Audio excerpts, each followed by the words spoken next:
Assalamualaikum warahmatullahi wabarakatuh. Selamat pagi anak-anak. Perkenalkan, nama saya Sri Susanti Cahyani, biasa dipanggil Bu Santi.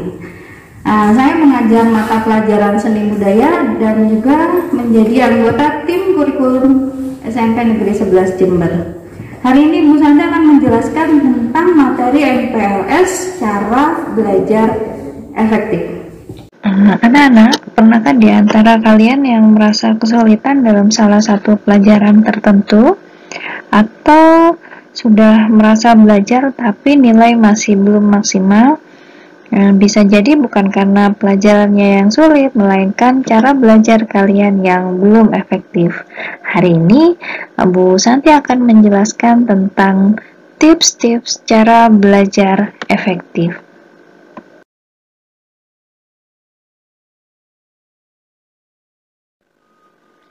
Di masa pandemi seperti saat ini, hambatan yang sering dihadapi oleh siswa diantaranya adalah rasa malas, kemudian bosan, sulit memahami materi yang diajarkan oleh guru, tidak ada teman, kemudian tugas yang menumpuk, ada pula yang tidak punya HP atau paket data, dan masalah-masalah lainnya. Masalah tersebut akan menghambat kalian dalam proses belajar. Lalu bagaimana cara kita atau cara kalian agar bisa belajar secara efektif? Tips yang pertama adalah niat dengan sungguh-sungguh.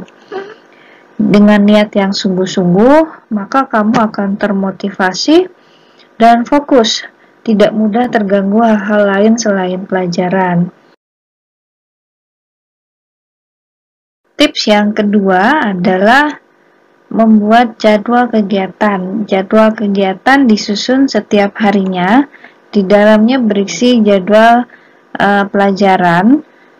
Kemudian ada juga jam ketika kalian harus mengulang pelajaran yang sudah diajarkan. Ada jadwal kalian untuk beribadah, untuk bermain, membantu orang tua, dan sebagainya. Disusun mulai dari hari Senin sampai hari Minggu.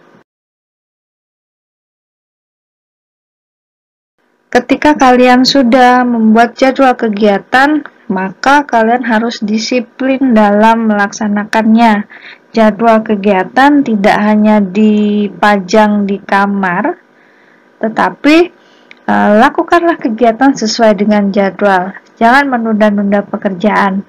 Entah itu belajar, entah itu makan, entah itu mandi, atau bermain sekalipun, harus dilakukan sesuai jadwal. Biasakan memiliki moto tugas hari ini, selesai hari ini, sehingga kalian tidak punya tanggungan tugas, tidak punya tagihan tugas, karena semuanya selesai tepat waktu.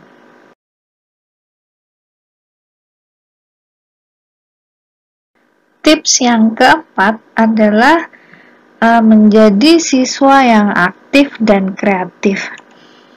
Jangan pasif atau diam saja. Jadilah anak yang mau bertanya, tidak malu bertanya kepada guru, orang tua maupun teman. Jadilah anak yang punya rasa ingin tahu yang besar, sehingga mau mencari sumber belajar yang sebanyak-banyaknya seperti dari internet, koran, medsos, tidak tergantung pada buku pelajaran saja. Nanti kalian punya grup WA di setiap mata pelajaran dan grup WA kelas. Aktiflah berkomentar, tentu saja dengan cara yang sopan. Jadi tidak hanya diam ketika ada masalah, selalu sampaikan kepada orang tua maupun guru kalian.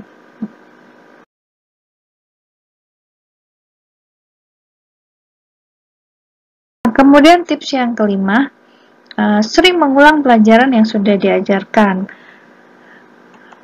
Rajinlah membuat catatan atau rangkuman, kemudian sering-sering berlatih soal yang belum dikuasai, terutama pelajaran yang perlu latihan seperti matematika atau fisika, atau pelajaran yang butuh kalian menghafal, tidak hanya sekali baca tapi berkali-kali.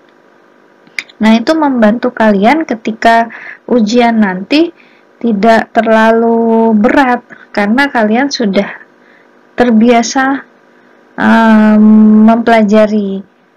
Jadi, ada istilah bisa karena terbiasa.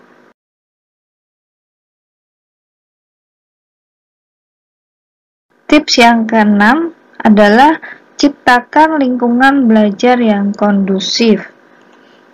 Carilah tempat belajar yang nyaman dan tidak banyak gangguan sehingga kalian bisa berkonsentrasi. Misalkan kalian belajar di kamar, maka rapikan dulu kamarnya, jangan sampai kamarnya berantakan. Rapikan kamar kalian, kemudian beri hiasan yang sekiranya bisa menumbuhkan semangat untuk belajar.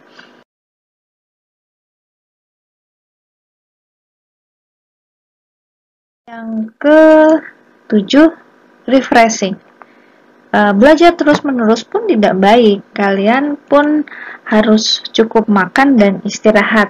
Sesekali main game boleh, tapi pilihlah game yang tidak melelahkan dan tidak membuat penasaran, sehingga energi kalian tidak terkuras untuk permainan, karena target yang utama adalah pelajaran. Bermain hanya untuk merefresh otak kita supaya tidak bosan atau jenuh, sehingga lebih semangat untuk belajar lagi.